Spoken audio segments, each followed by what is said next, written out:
మన ఇంట్లో ఉన్న ఏదన్నా చిట్ల పొడి, పప్పుల పొడి, పల్లి పొడి, కారప్పొడి దేన్నన్నా యూజ్ చేసుకొని మనం ఈ వంకాయ కారం చేసుకుందామా. నేను ఫస్ట్ ముకుడు పెట్టేసుకున్నాను, ముకుడులో నూనె పోసేసుకున్నాను. వంకాయలు శుభ్రంగా కడిగి తుడిచేసుకొని ఇలా రౌండ్గా ముక్కలు కోసేసుకున్నాను. నేను రెడీగా పెట్టేసుకున్నా కాబట్టి నేను ముక్కలని నీళ్ళల్లో వేయలేదు. మనం ఇలా రెడీగా పెట్టేసుకుంటే నీళ్ళల్లో వేయక్కర్లేదు, అప్పటికప్పుడు కోసేస్తున్నాం కదా. అందులో ఎన్నో లేదండి, 1/2 కిలో వంకాయ కాబట్టి నేను ఇంకా అప్పటికప్పుడు వేసేసుకున్నాను అనమాట. మనం కొంచెం ముందే కోసి పెట్టుకుంటే నీళ్ళల్లో వేసేసుకోవాలి. ఇలా మంచిగా కలిపేసుకోవాలి. మూత పెట్టుకుంటే తొందరగా మగ్గుతాయండి. నేను మూత పెట్టేసుకుని కలుపుకుంటున్నాను అనమాట. చూడండి ఇలా మగ్గుతాయి అన్నమాట. ముక్కలు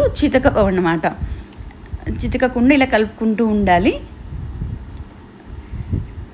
చూడండి కలుపుతుంటే ఇలా మంచిగా రౌండ్ పీసెస్ లాగానే ఉన్నాయి అన్నమాట. మనం ఇప్పుడు నేను కొంచెం నూనె పోసేసుకుని ఎల్లిపాయ ఆ నూనెలో వేసి వంకాయలన్నీ ఇలా కప్పేస్తానమాట. కొంచెం ఎల్లిపాయ మగ్గనిచ్చేసి వంకాయ అంతా ఇలా కప్పేసి మూత పెడతా. అప్పుడు ఎల్లిపాయ ఉడికి ఫ్లేవర్ నూనె ఫ్లేవర్ వంకాయకి పడుతుంది అనమాట. దాని తర్వాత అంతా మళ్ళీ కలిపేసుకొని నేనేం చేశానంటే కారం, ఉప్పు వేసానమాట.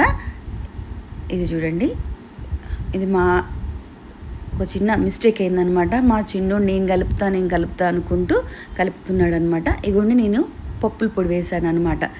వాడు కలిపేసరికి అదంతా స్మాష్ అయింది.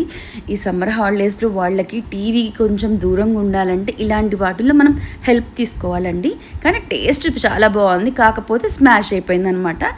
వేడి అన్నంలో తింటే బాగుంటుంది. సమ్మర్ హాలిడేస్లో మీరు కూడా పిల్లలతో ఇలా హెల్ప్ తీసుకోండి. దీంట్లో కొంచెం నెయ్యి వేసుకొని తింటే బాగుంటుంది. నాకు నెయ్యి అంటే ఇష్టం ఉండదు, అందుకని నెయ్యి వేసుకోవాలి. నచ్చితే లైక్ చేయండి.